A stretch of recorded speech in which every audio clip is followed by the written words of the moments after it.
Law 28. Enter action with boldness. Judgment. If you are unsure of a course of action, do not attempt it. Your doubts and hesitations will infect your execution. Timidity is dangerous. Better to enter with boldness. Any mistakes you commit through audacity are easily corrected with more audacity. Everyone admires the bold. No one honors the timid. Boldness and hesitation. A brief psychological comparison. Boldness and hesitation elicit very different psychological responses in their targets. Hesitation puts obstacles in your path. Boldness eliminates them. Once you understand this, you will find it essential to overcome your natural timidity and practice the art of audacity. The following are among the most pronounced psychological effects of boldness and timidity. The bolder the lie, the better. We all have weaknesses, and our efforts are never perfect. But entering action with boldness has the magical effect of hiding our deficiencies. Con artists know that the bolder the lie, the more convincing it becomes. The sheer audacity of the story makes it more credible, distracting attention from its inconsistencies. When putting together a con or entering any kind of negotiation, go further than you planned. Ask for the moon, and you will be surprised how often you get it. Lions circle the hesitant prey. People have a sixth sense for the weaknesses of others. If, in a first encounter, you demonstrate your willingness to compromise, back down, and retreat, you bring out the lion even in people who are not necessarily bloodthirsty. Everything depends on perception, and once you are seen as the kind of person who quickly goes on the defensive, who is willing to negotiate and be amenable, you will be pushed around without mercy. Boldness strikes fear. Fear creates authority. The bold move makes you seem larger and more powerful than you are. If it comes suddenly, with the stealth and swiftness of a snake, it inspires that much more fear.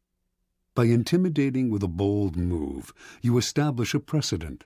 In every subsequent encounter, people will be on the defensive, in terror of your next strike. Going halfway with a half a heart digs the deeper grave. If you enter an action with less than total confidence, you set up obstacles in your own path. When a problem arises, you will grow confused, seeing options where there are none, and inadvertently creating more problems still. Retreating from the hunter, the timid hare scurries more easily into his snares. Hesitation creates gaps. Boldness obliterates them. When you take time to think, to hem and haw, you create a gap that allows others time to think as well. Your timidity infects people with awkward energy, elicits embarrassment. Doubt springs up on all sides. Boldness destroys such gaps. The swiftness of the move and the energy of the action leave others no space to doubt and worry. In seduction, hesitation is fatal. It makes your victim conscious of your intentions. The bold move crowns seduction with triumph. It leaves no time for reflection. Audacity separates you from the herd. Boldness gives you presence and makes you seem larger than life. The timid fade into the wallpaper. The bold draw attention, and what draws attention draws power. We cannot keep our eyes off the audacious. We cannot wait to see their next bold move. Observance of the law. In 1514, the 22-year-old Pietro Aretino was working as a lowly assistant scullion to a wealthy Roman family. He had ambitions of greatness as a writer, to inflame the world with his name, but how could a mere lackey hope to realize such dreams?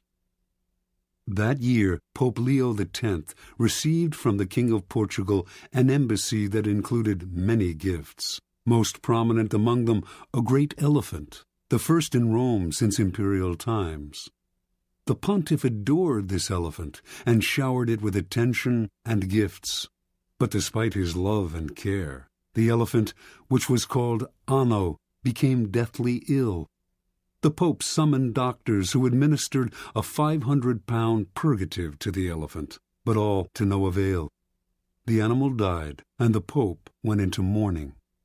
To console himself, he summoned the great painter Raphael and ordered him to create a life-sized painting of Anno above the animal's tomb, bearing the inscription, "What nature took away, Raphael has with his art restored." Over the next few days, a pamphlet circulated throughout Rome that caused great merriment and laughter. Entitled, "The Last Will and Testament of the Elephant Anno," it read in part, "To my heir, the Cardinal Santa Croce, I give my knees, so that he can imitate my genuflections. To my heir, Cardinal Santi Quattro, I give my jaws, so that he can more readily devour all of Christ's revenues. To my heir, Cardinal Medici, I give my ears, so that he can hear everyone's doings. To Cardinal Grassi, who had a reputation for lechery, the elephant bequeathed the appropriate, oversized part of his own anatomy." On and on the anonymous pamphlet went, sparing none of the great in Rome, not even the Pope. With each one it took aim at their best-known weakness. The pamphlet ended with verse, "See to it that Aretino is your friend, for he is a bad enemy to have. His words alone could ruin the High Pope, so God guard everyone from his tongue." Interpretation. With one short pamphlet, Aretino, son of a poor shoemaker and a servant himself, hurled himself to fame. Everyone in Rome rushed to find out who this daring young man was. Even the Pope, amused by his audacity, sought him out and ended up giving him a job in the papal service. Over the years, he came to be known as the Scourge of Princes, and his biting tongue earned him the respect and fear of the great, from the King of France to the Habsburg Emperor. The Aretino strategy is simple. When you are as small and obscure as David was, you must find a Goliath to attack. The larger the target, the more attention you gain. The bolder the attack, the more you stand out from the crowd, and the more admiration you earn. Society is full of those who think daring thoughts, but lack the guts to print and publicize them. Voice what the public feels. The expression of shared feelings is always powerful. Search out the most prominent target possible and sling your boldest shot. The world will enjoy the spectacle and will honor the underdog. You, that is, with glory and power. Keys to power. Most of us are timid. We want to avoid tension and conflict, and we want to be liked by all. We may contemplate a bold action, but we rarely bring it to life. We are terrified of the consequences, of what others might think of us, of the hostility we will stir up if we dare go beyond our usual place. Although we may disguise our timidity as a concern for others, a desire not to hurt or offend them, in fact, it is the opposite. We are really self-absorbed, worried about ourselves and how others perceive us. Boldness, on the other hand, is outer-directed and often makes people feel more at ease, since it is less self-conscious and less repressed. Few are born bold. Even Napoleon had to cultivate the habit on the battlefield, where he knew it was a matter of life and death.